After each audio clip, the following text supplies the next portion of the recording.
संस्कृत भाषा शिक्षण में आप सबका हार्दिक स्वागत है। पूर्व पाठ में हमने किंतु इस अव्यय के बारे में जान लिया। इस पाठ में उसका स्मरण करके आगे बढ़ेंगे। नमो नमः। नमो नमः। संस्कृत भाषा शिक्षणे भवतां सर्वेषां हार्दं स्वागतम्। पूर्वतन पाठे वयं किन्तु इति अव्ययस्य अभ्यासं कृतवन्तः। तस्य पुनस्मरणं कुर्मः।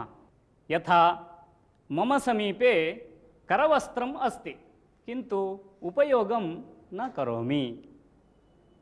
द्वितीयवाक्यं वदामि। मम समीपे लेखनी अस्ति किन्तु न लिखामि। मम समीपे 100 रूप्यकाणि सन्ति किन्तु व्ययं न करोमि। एवमेव किञ्चित् अभ्यासं कुर्मः।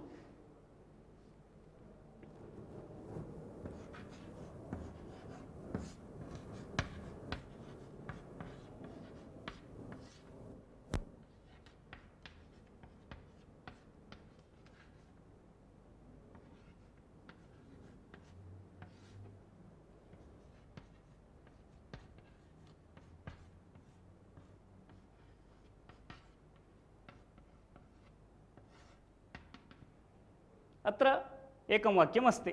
मम समीपे बहु धनम् अस्ति किन्तु एतस्य अग्रे भवन्तः वदन्ति।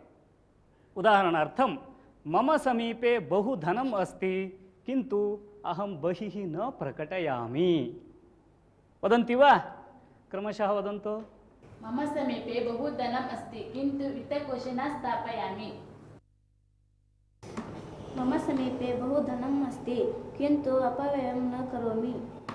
मम समीपे बहु धनम् अस्ति किन्तु वाहनं न क्रीणामि। उत्तमम्।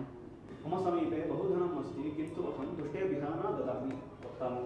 मम समीपे बहु धनम् अस्ति किन्तु भोगं न करोमि। मम समीपे बहु धनम् अस्ति किन्तु वितरणं न करोमि। मम समीपे बहु धनम् अस्ति किन्तु मनश्शान्तिः नास्ति। मम समीपे बहु धनम् अस्ति किन्तु न दर्शयामि। मम समीपे बहु धनम् अस्ति किन्तु अन्येभ्यः न ददामि। मम समीपे बहु धनम् अस्ति किन्तु न ददामि। मम समीपे बहु धनम् अस्ति किन्तु अपात्राय दानं न करोमि। पात्राय दानं न करोमि।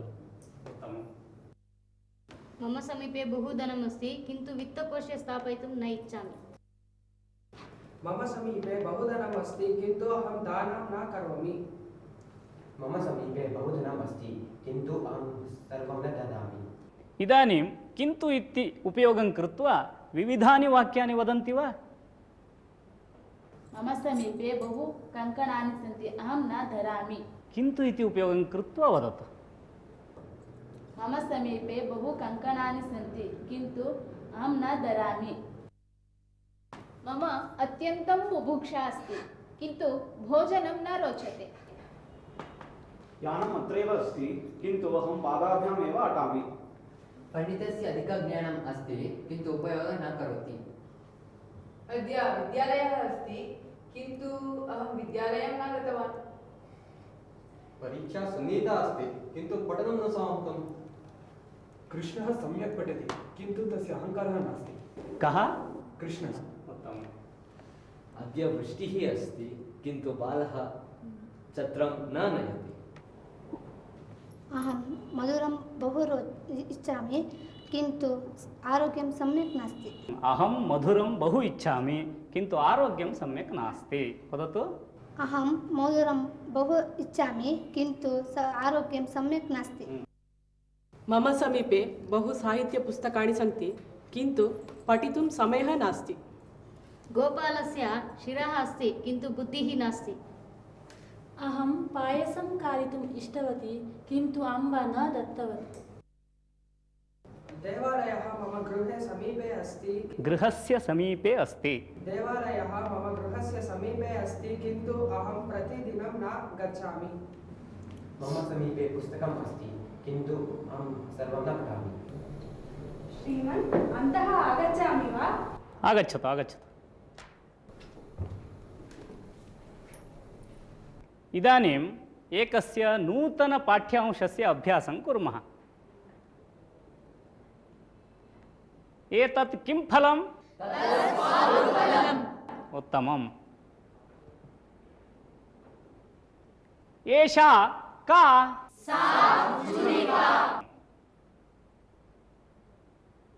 अहं स्वादुफलस्य उपरि छुरिकां पातयामि। निश्चयेन पातयामि। निश्चयेन पतति वा? निश्चयेन न पतति। निश्चयेन न पतति?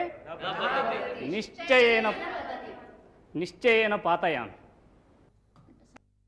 इदानीं कः स्वादुफलस्य उपरि छुरिकां पातयति? अहं निश्चयेन पातयामि।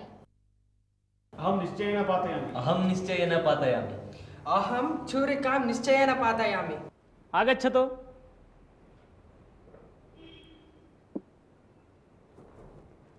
सः प्रायशः न पातयति। अहं निश्चयेन पातयामि। अहम् उक्तवान् किल भवान् निश्चयेन न पातयति इति। गच्छतु।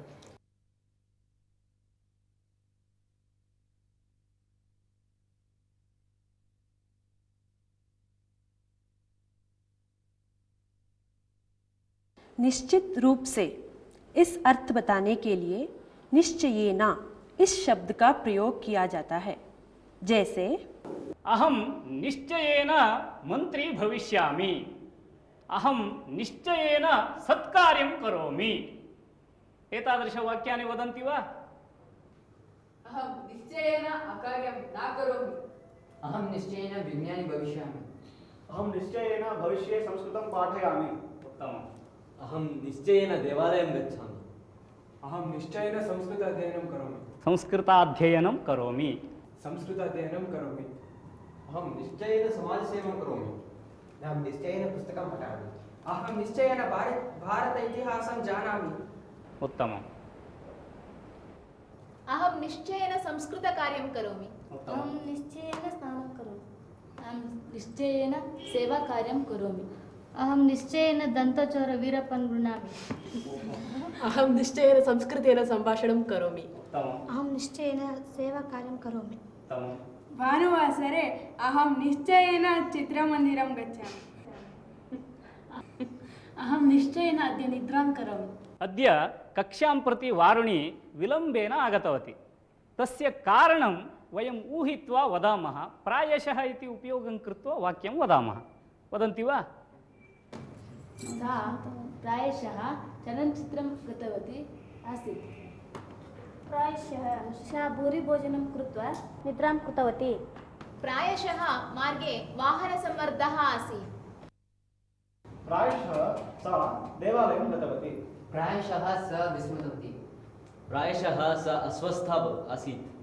प्रायशः तस्यै वाहनं न लब्धम्। प्रायशः सा क्रीडामग्ना आसीत्। इदानीं वारुणी एव कारणं वदति। वारुणी भगिनी, किमर्थं विलम्बेन आगतवती? अहं ग्रन्थालयं गतवती आसम्, अतः अहं विलम्बेन आगतवती। इदानीं प्रायशः इति उपयुज्य वाक्यानि वदामः। वदन्ति वा? प्रायशः अहम् अद्य आपणं गच्छामि। प्रायशः मम सखी श्वः दूरवाणीं करिष्यति। प्रायशः श्वः एषा चन्द्रलोकं गमिष्यति। प्रायशः अहं श्वः देवालयं गमिष्यामि। प्रायशः सः निद्रां करोति। प्रायशः अहं सैनिकः भविष्यामि। प्रायशः आगामिमासे अहं विदेशं गमिष्यामि। उत्तमं। प्रायशः भारतीयः शान्तिप्रियः। उत्तमं। प्रायशः सः प्रथमस्थानं प्राप्नोति। उत्तमं। प्रायशः अद्य वृष्टिः भविष्यति। प्रायशः अहं सायङ्काले चित्रमन्दिरं गच्छामि।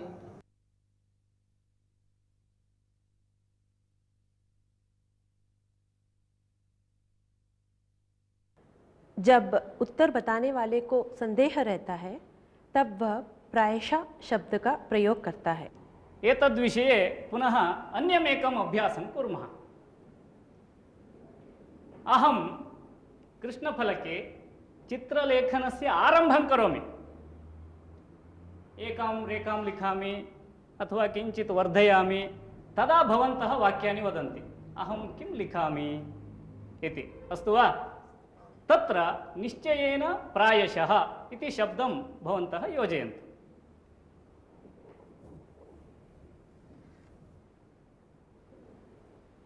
निश्चयेन प्रश्नार्थकचिह्नं लिखति। प्रायशः भवान् वृक्षस्य चित्रं लिखति। प्रायशः भवान् हंसस्य चित्रं लिखति। प्रायशः भवान् बालकस्य चित्रं लिखति। प्रायशः भवान् सर्पस्य चित्रं लिखति। प्रायशः व्याघ्रस्य चित्रं लिखति।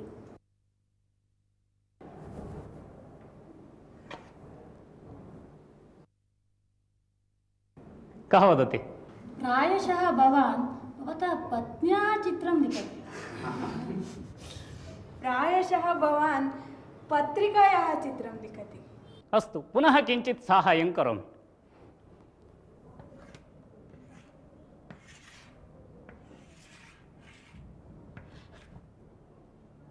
निश्चयेन भवान् मीनस्य चित्रं लिखति। निश्चयेन भवान् नौकाचित्रं लिखति। निश्चयेन फलं चित्रं लिखति। फलस्य चित्रं वा? निश्चयेन भवान् पर्णस्य चित्रं लिखति। इदानीम् अन्यमेकम् अभ्यासं कुर्मः। भवान् आगच्छतु।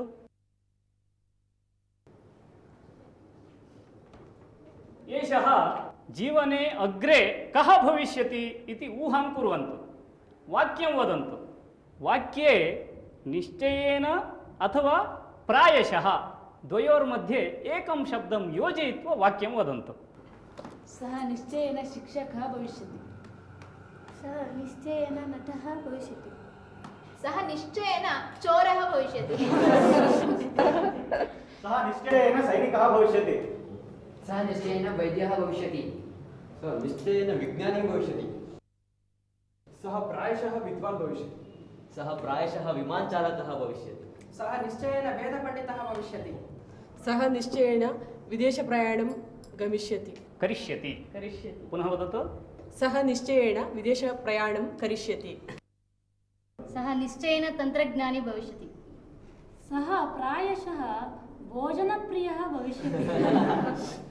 सः निश्चयेन मूर्खः भविष्यति। एषः प्रायशः विदूषकः भविष्यति। भवान् कः भविष्यति? अहं निश्चयेन विद्यालयस्य संस्थापकः भविष्यामि। उत्तमम् उत्तमम्। उपविशतु। एतत् पुस्तकं लघुपुस्तकम्। एतस्य पुस्तकस्य अपेक्षया एतत् पुस्तकं बृहत् अस्ति। एतस्य अपेक्षया एतत् पुस्तकं बृहत् अस्ति। एतस्य पुस्तकस्य अपेक्षया एतत् पुस्तकं बृहत् अस्ति। एतस्य पुस्तकस्य अपेक्षया एतत् पुस्तकं बृहत् अस्ति।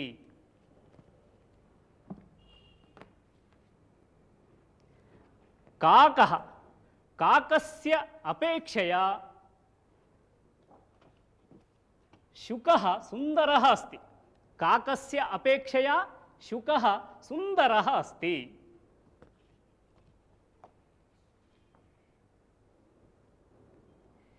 एतस्याः वेण्याः अपेक्षया एतस्याः वेणी दीर्घा अस्ति।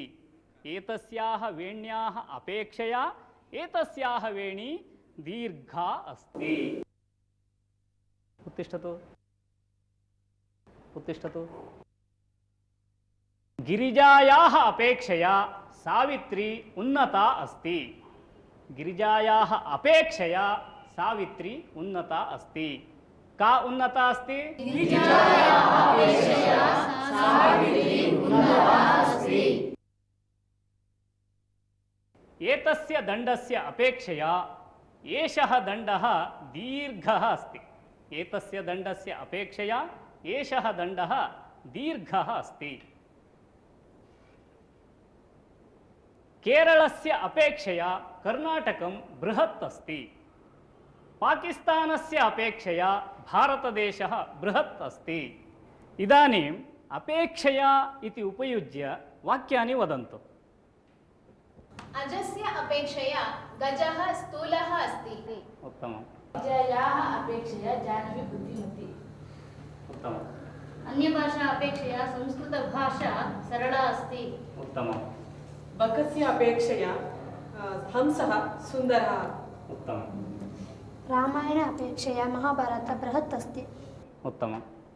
मम घट्याः अपेक्षया वारुण्याः घटी सुन्दरी अस्ति। उत्तमम्। मम अपेक्षया अंबिका उन्नता अस्ति। दण्डदीपस्य अपेक्षया सूर्यः अधिकः प्रकाशः अस्ति। उत्तमम्। अर्जुनस्य अपेक्षया एकलव्य दूरतमः। पुनः वदतु। अर्जुनस्य अपेक्षया एकलव्य धनुर्धरः। उत्तमः धनुर्धरः। पूर्णवाक्यं वदतु। अर्जुनस्य अपेक्षया एकलव्य उत्तमः धनुर्धरः।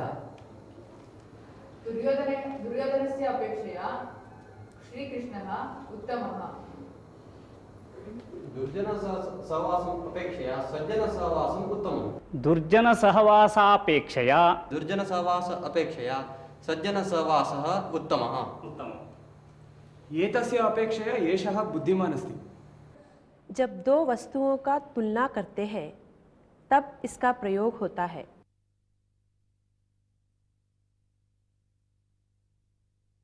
अब आप एक दृश्य देखिए जिसका संभाषण में अपेक्षया इस शब्द का बार बार प्रयोग किया गया है।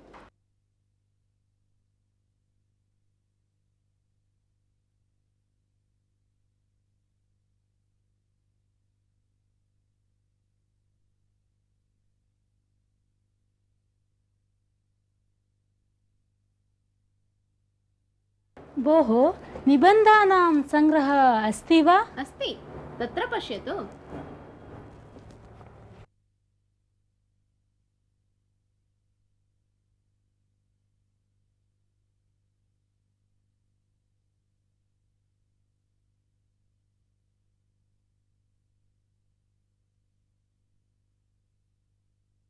एतस्य अपेक्षया बृहत् पुस्तकं नास्ति वा? किमर्थम्? विश्वविद्यालये निबन्धस्पर्धा अस्ति, तदर्थम् अधिकविषयसङ्ग्रहः करणीयः अस्ति। तथा वा? आगच्छतु, ददामि।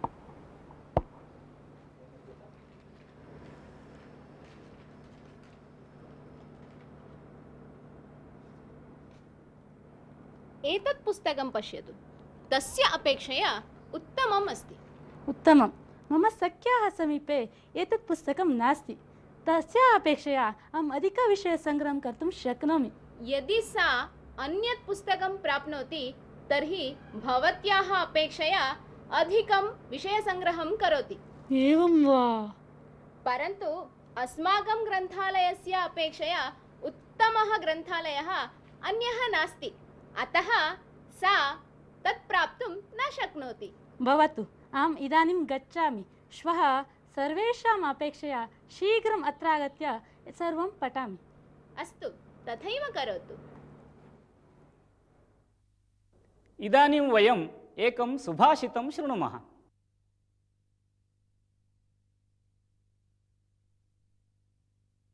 जलबिन्दुनिपातेन क्रमशः पूर्यते घटः, स हेतुः सर्वविद्यानां धर्मस्य च धनस्य च। जलबिन्दुनिपातेन क्रमशः पूर्यते घटः, स हेतुः सर्वविद्यानां धर्मस्य च धनस्य च। श्रुतस्य सुभाषितस्य अर्थः एवमस्ति। क्रमशः जलं पतति नलिकातः, परन्तु पात्रम् अवश्यं पूर्णं भवति। यद्यपि बिन्दुशः पतति, अल्पमिति जनः न त्यजति, क्रमशः पात्रं पूर्णं भवति। एवमेव विद्यायाः सङ्ग्रहः अपि क्षणशः कणशः भवति, सः अग्रे पूर्णः भविष्यति।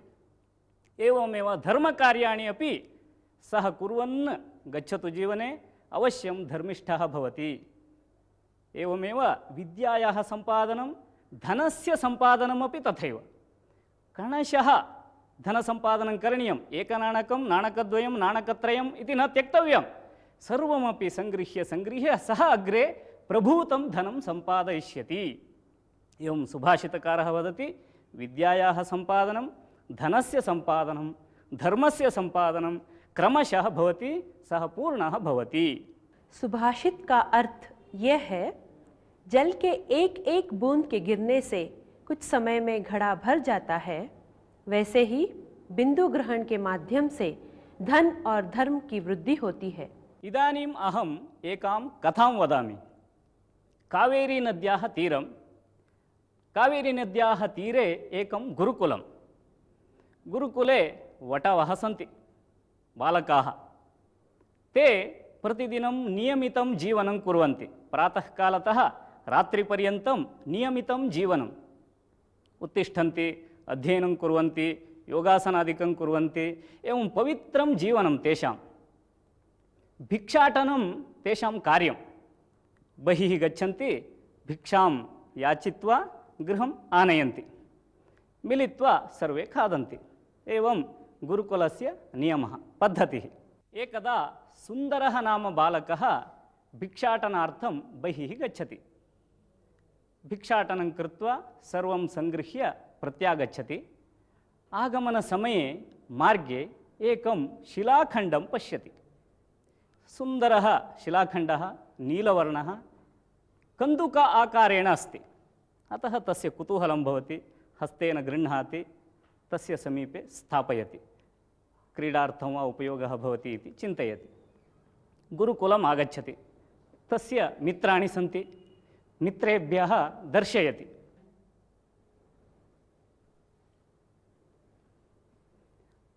बालकाः शिलाखण्डं गृहीत्वा क्रीडन्ति। एवं प्रतिदिनं सायङ्काले शिलाखण्डं गृहीत्वा क्रीडन्ति।